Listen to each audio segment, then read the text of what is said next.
Well, everyone, we're very honored to welcome back into the studio a longtime guest. This is Colonel Douglas Macgregor, fantastic insider into all things geopolitics and certainly the Iran war. Colonel, how are you today? Good, Cyrus, good. Yeah, it's great to see you again. Colonel, we are in the 10th week of the Iran war, and I just would like to get your thoughts on this. We've seen so much news stories this past week with Trump launching Operation Freedom and then abandoning that 24 hours later. We're now seeing a potential, peace deal that remarkably is very similar to Obama's deal that Trump actually said was the worst deal ever made. Okay, let me know your thoughts as we are here in the 10th week of this Iran conflict. Well, following the administration, or for that matter, anything in Washington right now, is sort of watching a teenage drama, about high school or something. People are sort of moving wildly in, numerous different directions. It's hard to separate truth from falsehood or fiction from reality. In fact, I'm not even sure they can do that anymore in the White House. President Trump has so frequently misled everybody about what's really happening that you're tempted to almost ignore whatever comes out of the White House. But then you sit there and you say, well, I can't do that. I've got to listen to this nonsense and try to figure it out. I think, we're on the verge of beginning another round of attacks. Or I should say, beginning a new offensive, air and missile offensive. And the best way to sum it up is that I think President Trump has stepped on the express elevator to hell, and he's taking everybody he can with him. And that's kind of the way I see it, because I don't see any evidence that what we plan to do now is going to produce an outcome that's different from what we've seen thus far. And I know that we've assembled, at least giving it a glance, it looks like we have more firepower this time than we had the last time. This is particularly true of the Air Force, with bombers now in close proximity to the theater or in the theater. A lot of, exotic munitions, perhaps even more than we launched the last time. Things like the Joint Air-to-Surface Strike Weapon, JASM. We launched, 1,000 of these. I think we're going to do at least that many this time. The problem with all of it is nothing has fundamentally changed in terms of your opponent's positions and your opponent's capabilities. So when I hear, things as I heard yesterday, well, there's this paper that he claims was being discussed. Then you find out within 24 hours that's complete nonsense. There isn't. Then you hear again, well, that's not entirely true. There may be an opportunity here. And as you pointed out earlier before we went on live, this looks like a lot like the Obama solution from several years ago. I don't know that any of that is true, but what I do know is that you have an enormous amount of firepower, air and naval, assembled in the region. You don't do that for show. And this just is not going to intimidate the Iranians. They're sitting in what is the geographical equivalent of a giant fortress, surrounded by mountains, and to the south, nasty deserts, some of the hottest places on Earth. And I just don't see that anything we can do is going to fundamentally alter their position. If anything, I think they too are going to be stronger this time around than they were the last time. I think they'll probably have more effective air defense, air and missile defense.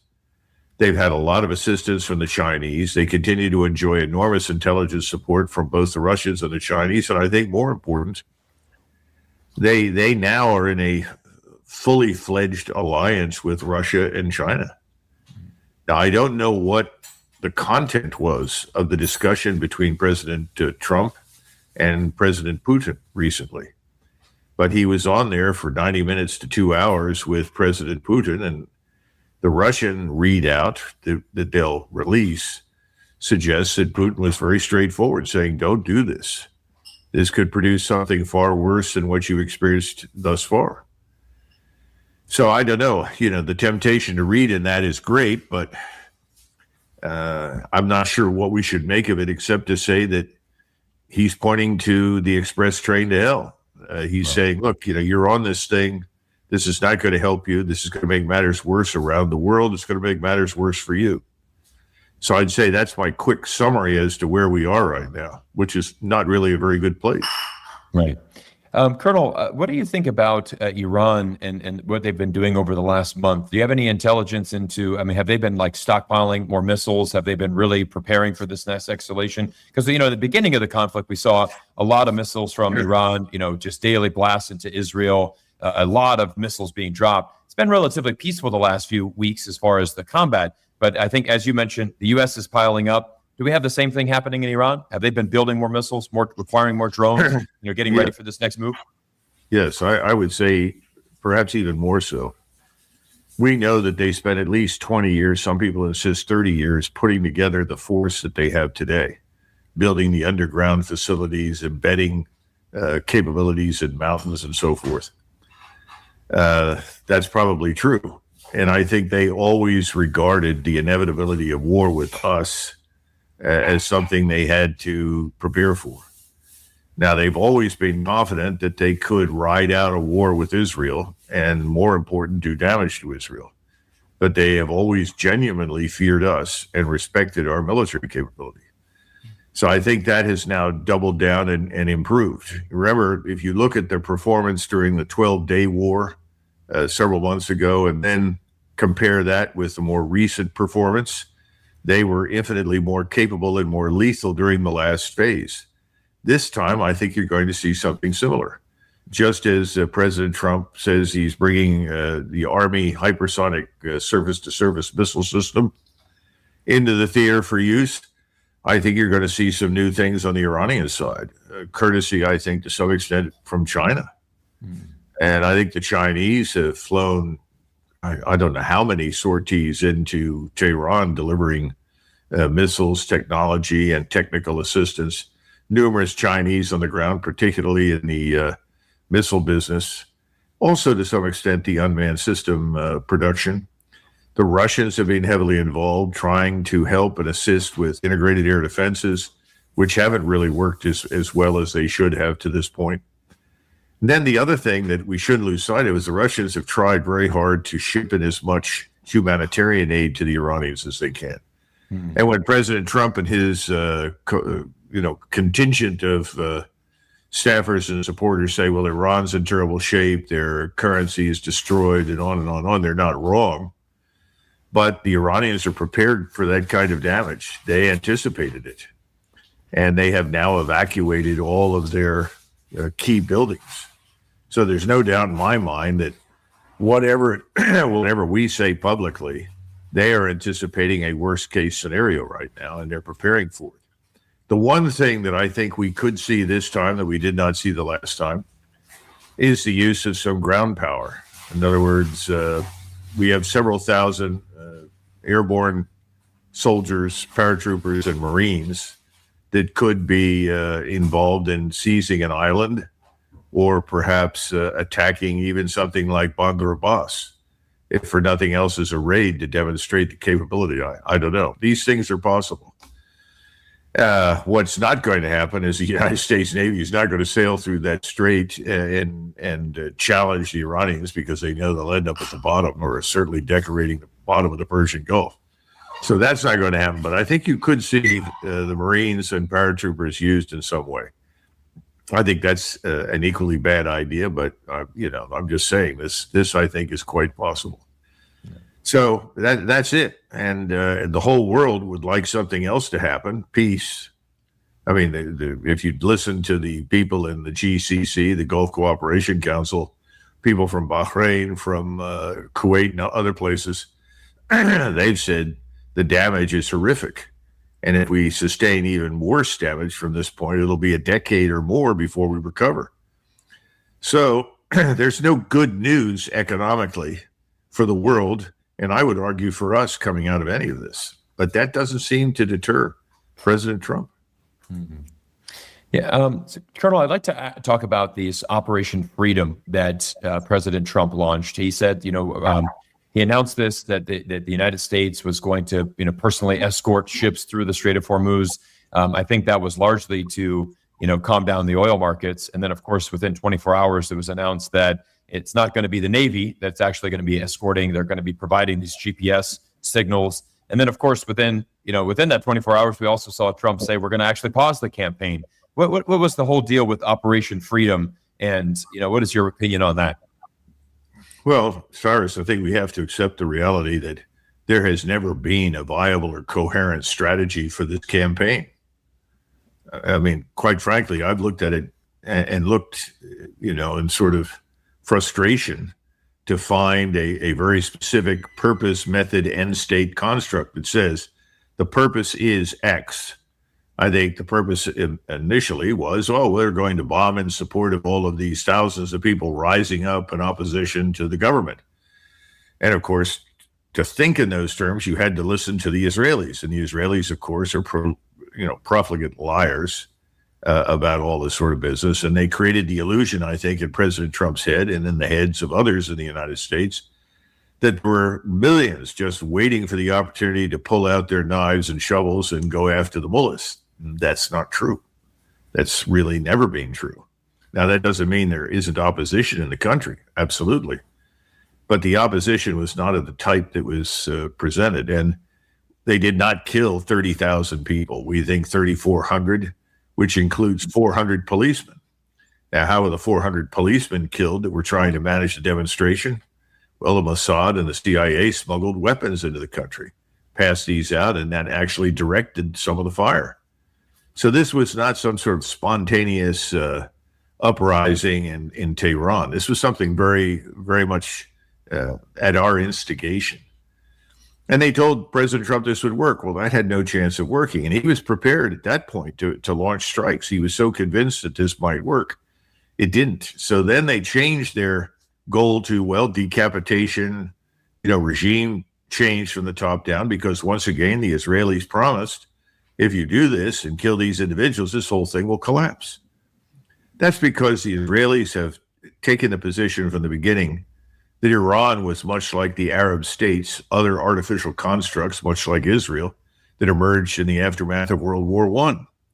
And that's not the case. Iran is a civilizational state.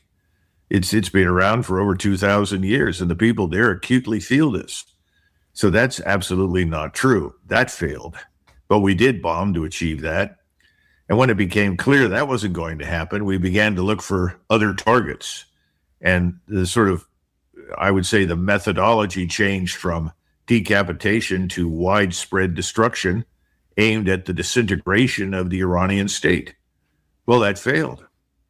We ran out of the exotic missions. Our inventories for everything else were low. So we declared a ceasefire. Once again, everybody lied and said, they're begging for this. They're on their knees. They need this. Stuff really wasn't true.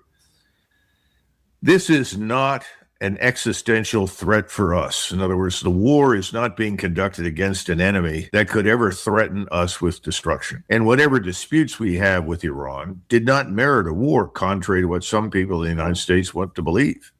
They want to believe that the Iranians have been plotting the deaths of thousands of us forever. That's just not true.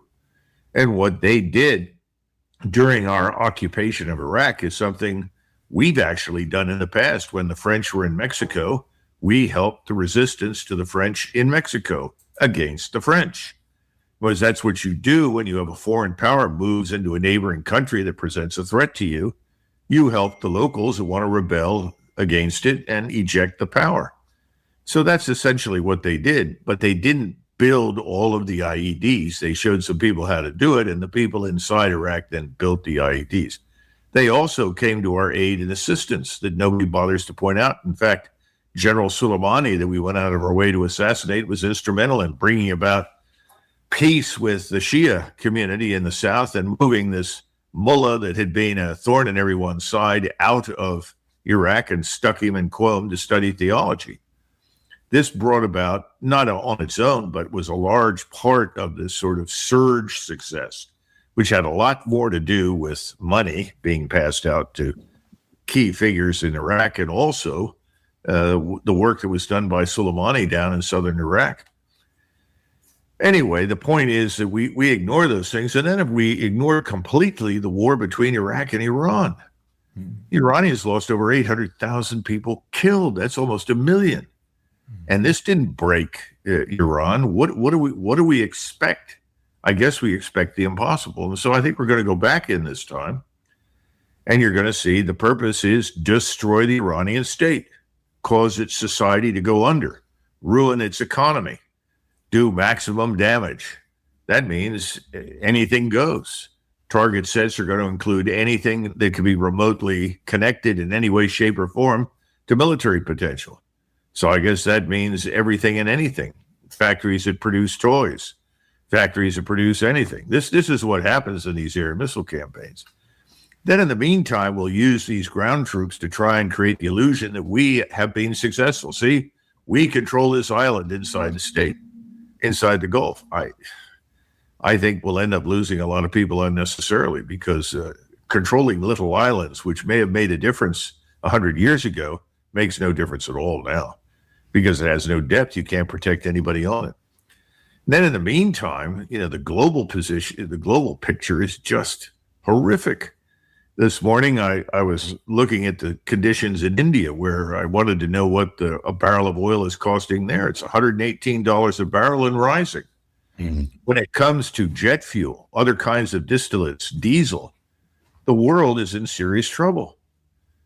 And so are we, by the way. We're going to run out of diesel before we run out of gasoline. And even though we're in better shape and we keep talking about our so-called energy independence, the truth is, our storage tanks are not empty, but we're well below what we want to be here at the beginning of the summer.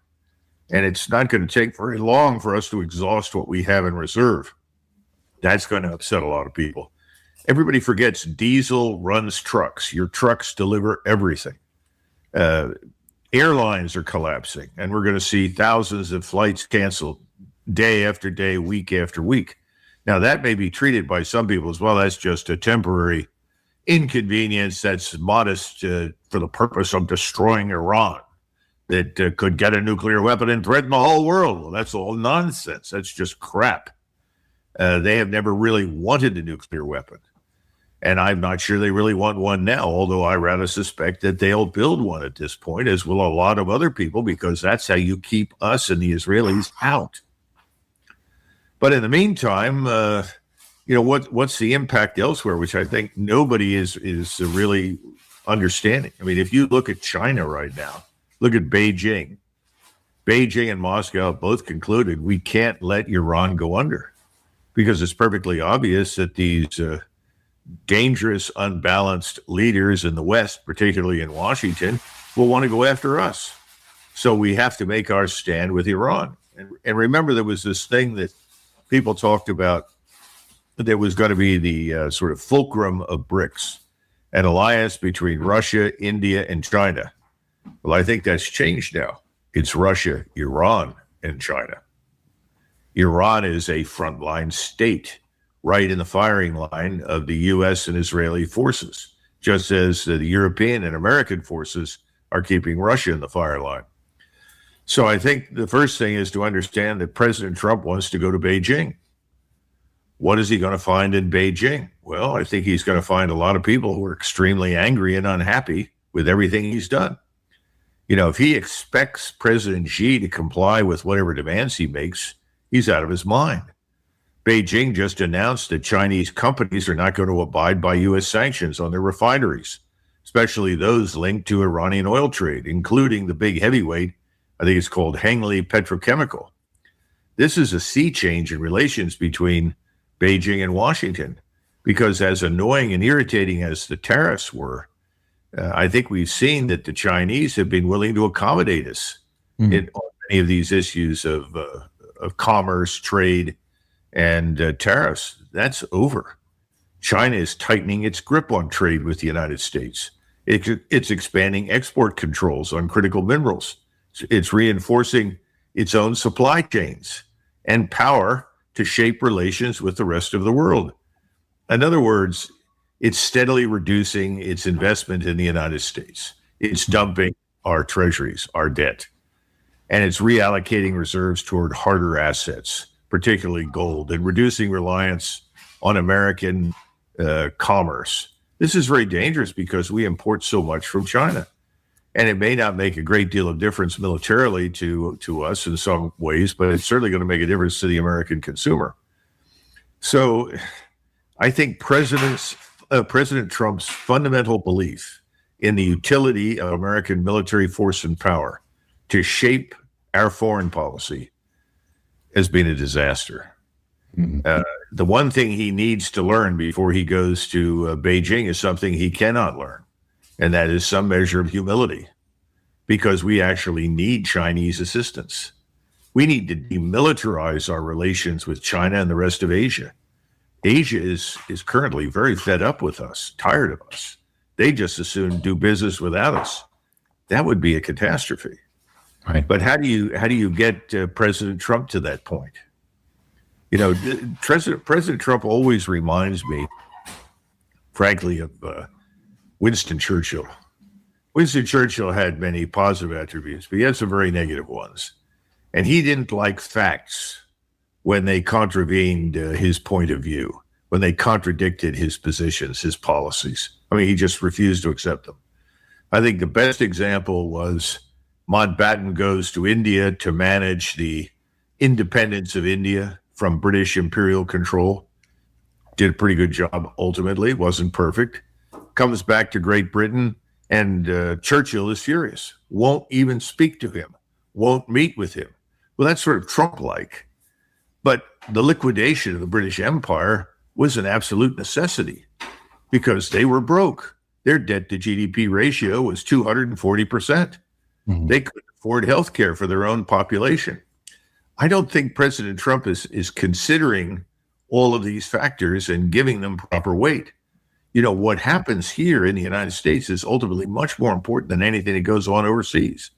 When he says we're not dependent on the Persian Gulf, he's right. Then what are you doing? Well, we all know what he's doing. He's fighting a war for Israel. Right. And it is disaster. Yeah. Colonel, you touched on something important there, which is, of course, China. And you mentioned that briefly, that, China has essentially told Washington, we're not going to listen to your demands, these sanctions, for example, if you don't want us importing Iranian oil, we're not going to listen to that. We're going to do what we need to do. Speak to the importance of that. I mean, this is really, I think, a very big move from China, essentially standing up on the world stage. Does that just really show that China has a lot more power and that they just are not going to take these threats from Donald Trump? Well, it should demonstrate that to President Trump and to Washington. I'm not sure that it will. I hope it does, because China is rapidly becoming the dominant power. And how did China become the dominant power? By intervening in other people's countries, by blockading other people's ports, by destroying supply chains in other people's regions? No. It's become the dominant power by focusing exclusively on commerce and building its own prosperity. We don't seem to understand that's what we did until we involved ourselves in World War I and World War II. We did exactly the same thing. We avoided unnecessary conflict, and we built up our own strength, our own infrastructure. Today, people go to China and they say, it's brilliant, Doug. Can't imagine what it's like. I said, no, I know. That's what people said about us at one point. But we've thrown all that away. And there doesn't seem to be any end to it right now. It's almost as though we've decided to become entirely dependent upon bullying people in order to reach agreements with them. That's catastrophic. So I think Beijing right now has seen us embark on a series of suicidal policies. And the most serious suicidal policy yet is this war on behalf of Israel, not just against Iran, but effectively against anybody Israel doesn't like, because Israel spends most of its time killing its neighbors, immediate neighbors. So we've actually relieved them of the burden of dealing directly with Iran so they can, deal with others that they dislike, that they want to mass murder or expel. People in Gaza, people in the West Bank, people in southern Lebanon. And that's by no means the end. They wear the Greater Israel patch, and that tells you they want everything that's in Jordan, the Sinai plus all the way to the Nile. And so what we're also not seeing are the Turks and the Egyptians, who are on the margins of this. Their populations want to destroy Israel. The leaders are much more circumspect and have exercised great restraint.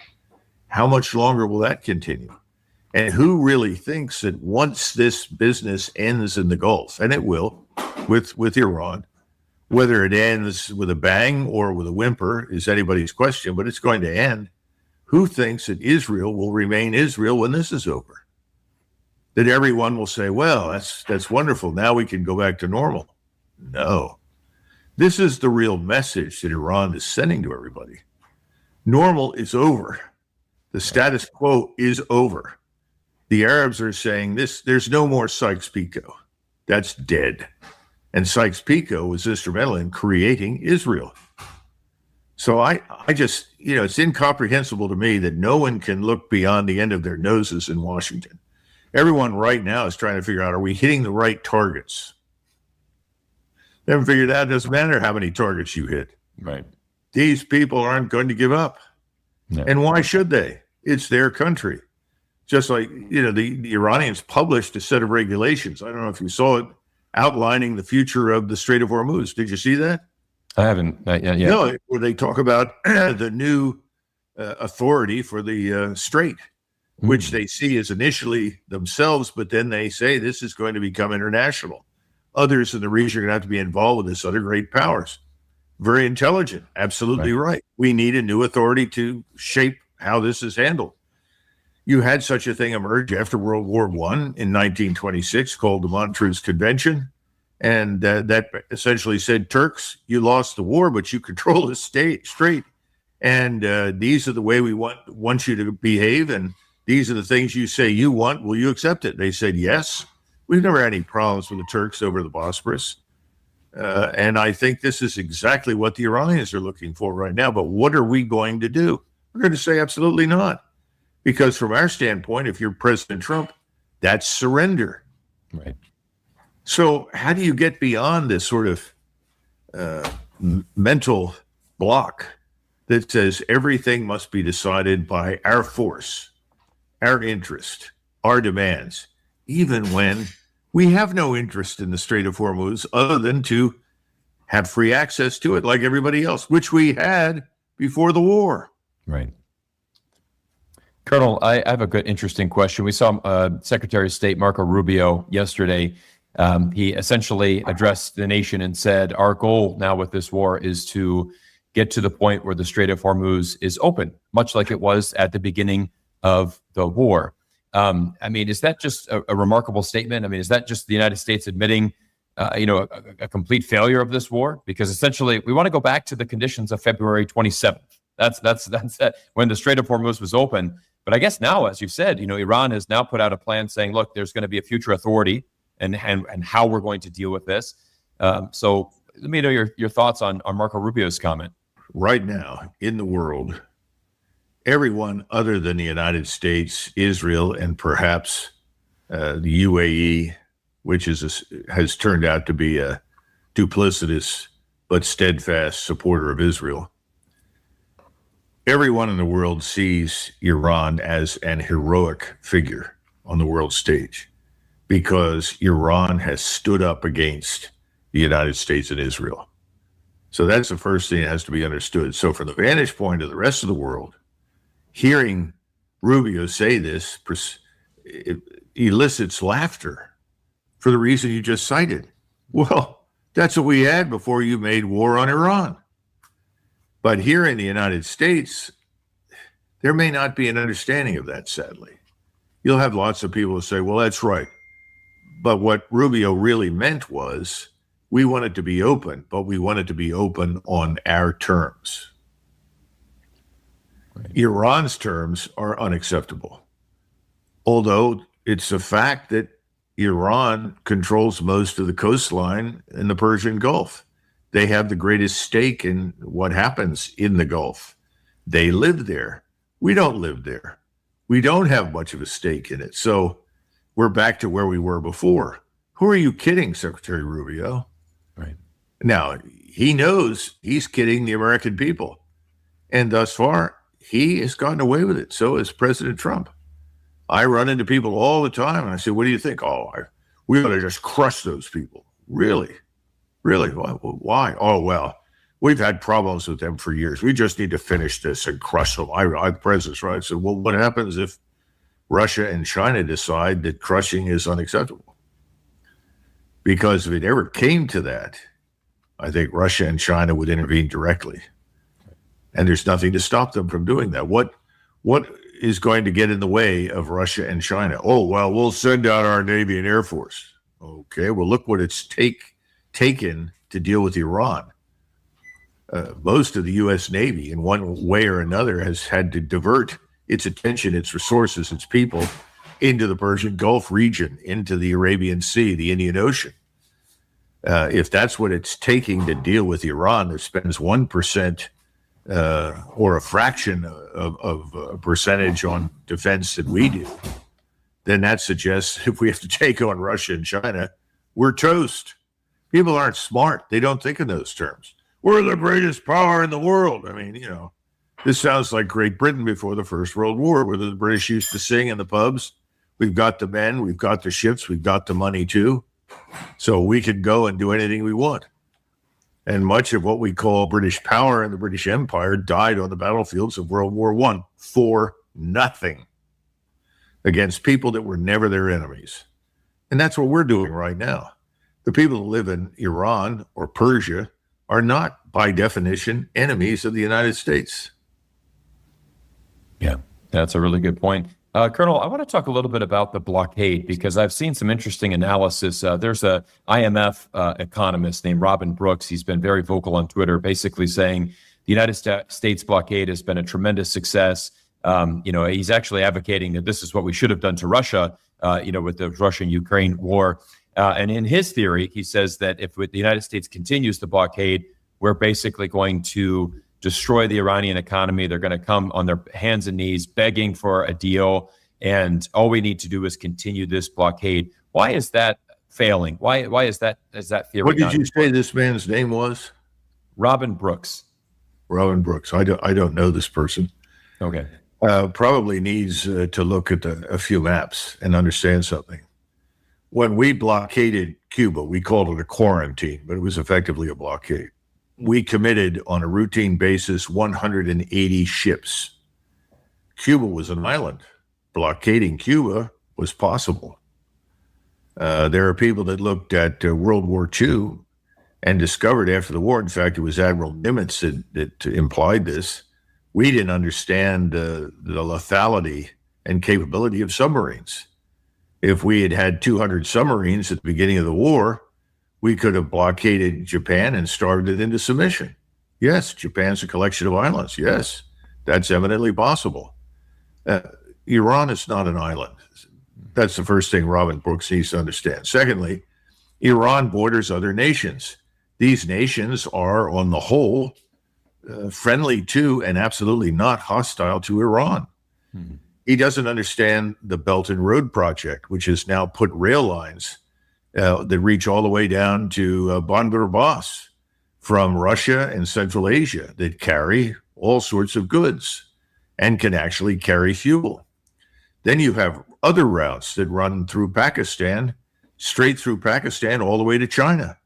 And then you have seaports. There's a seaport built by the Chinese on the coast of Pakistan called Gujarat.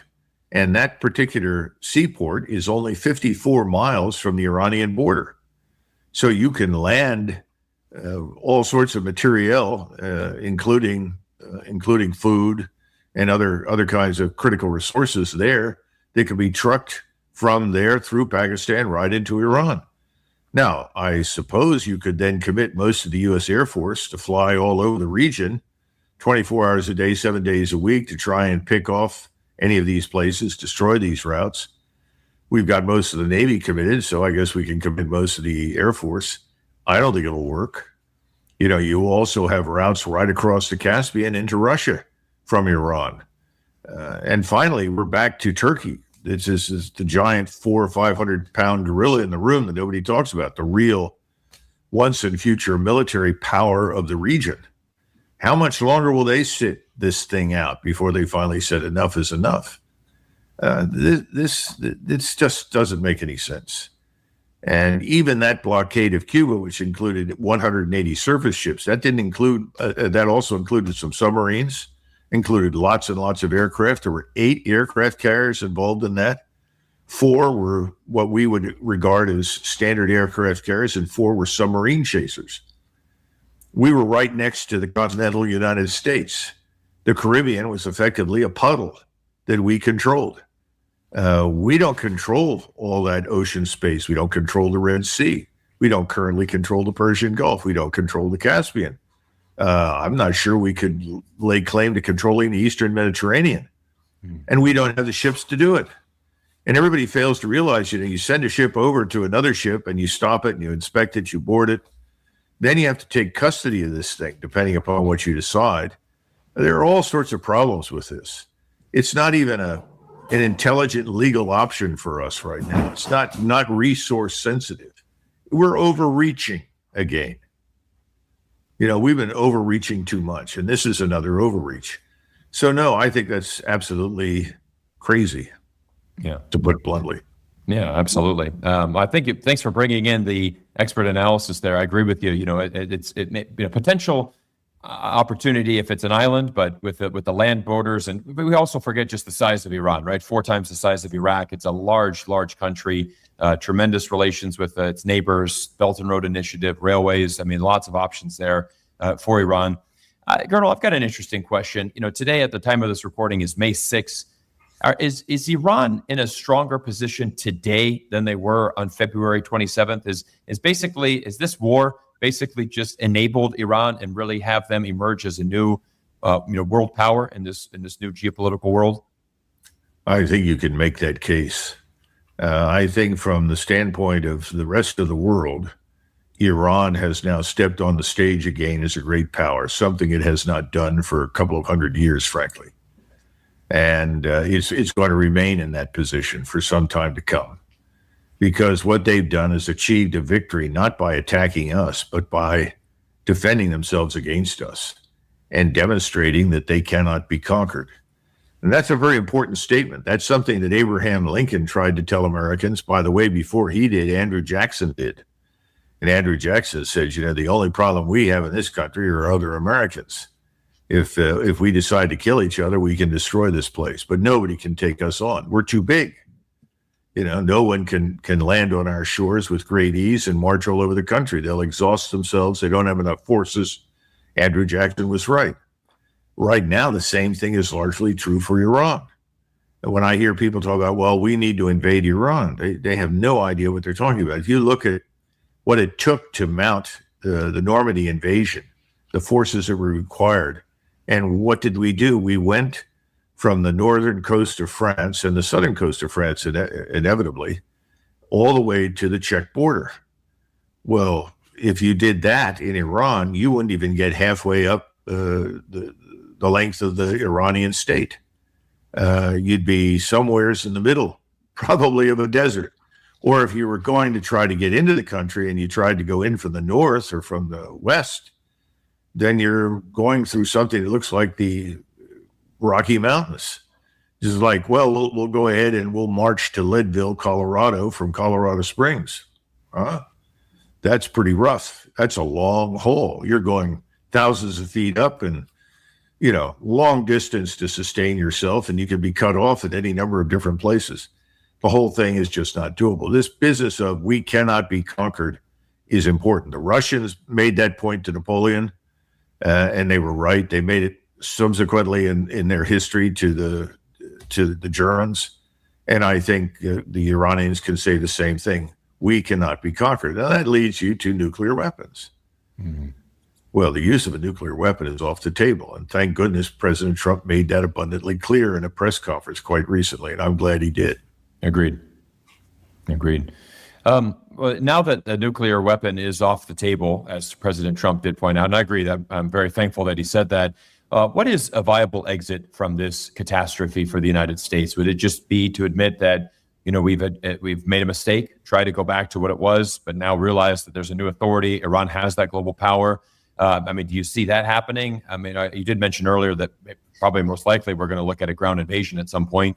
What is the easiest pathway for an exit here, that Donald Trump certainly needs. Well, I've said this several times, and I don't know that President Trump is receptive to this sort of thing. He strikes me as having become, over the last 4 or 5 years, much more rigid in his thinking and in his mindset than the man I remember. He was not that rigid when I last spoke to him in 2020 by any means. Much more open-minded, and I would describe him at that point as singularly disinterested in dragging the United States into another war. Right. All of that's changed now. But if I were talking to him, I said, what you've got to do is very straightforward, very simple. You go to the podium in Washington, D.C., and you make an announcement. You say, I wanted to talk to the American people. In fact, what I would do, I do it from the Oval Office, and I would talk to the American people. I wouldn't screw around with this Washington press corps, which I know he hates anyway. Right. So just go into the Oval Office and make it an announcement at 8 or 9 o'clock at night so everybody can watch it.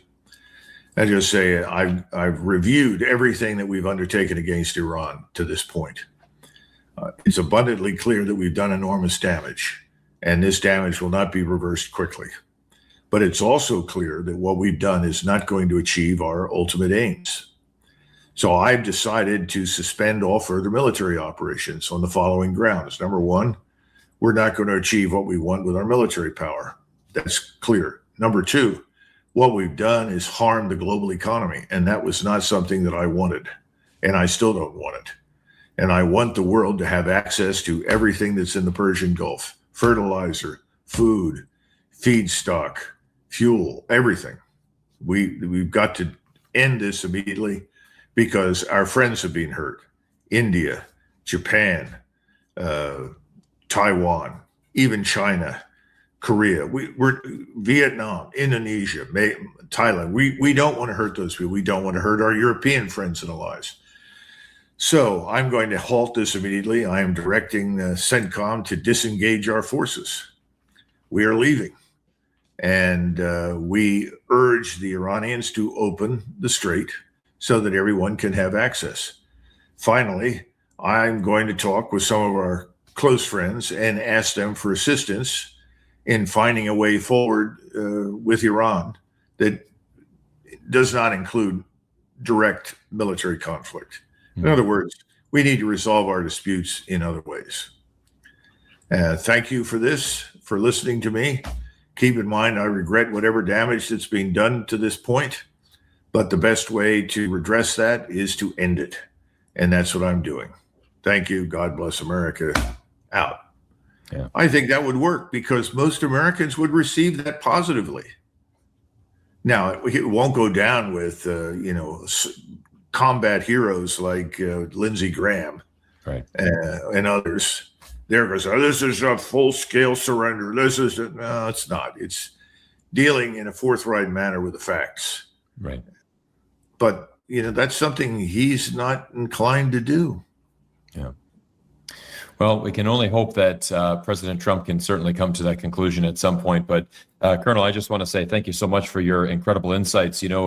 We just saw this past week for the first time, mainstream media has finally reported that the U.S. military bases were attacked in the very early stages. But of course, you were on our podcast, very quickly, and you were one of the first ones that admitted that. And that's why we have you on the show, because you provide the insights that the mainstream media is not doing. And I just want to say thank you for your amazing work. And then our final thing is just let everybody know, where we can continue to follow your work. I've been following your new Substack. It's amazing. Love your articles. So just tell us where we can continue to follow your amazing insights and work.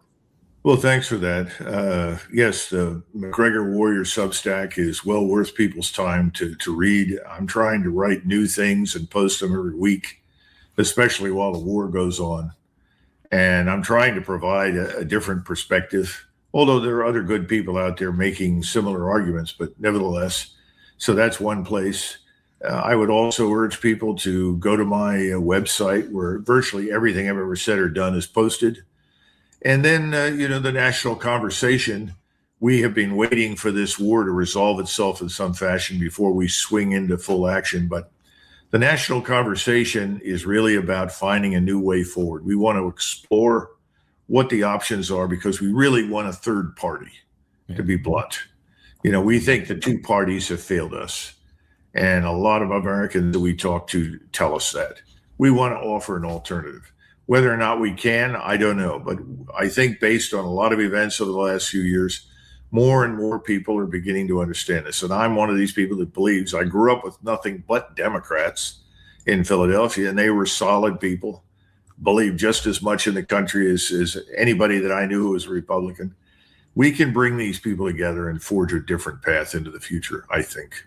Yeah, I agree with you as well. So everybody, we're going to put the links down to Colonel Macgregor's website, his Substack, and also a good follow on Twitter as well. I'd encourage everybody to follow all three of those sources. Colonel, thank you again for your amazing insights, your time today, and we look forward to welcoming you back to the show in the future as we always continue to talk about this crazy world that we live in.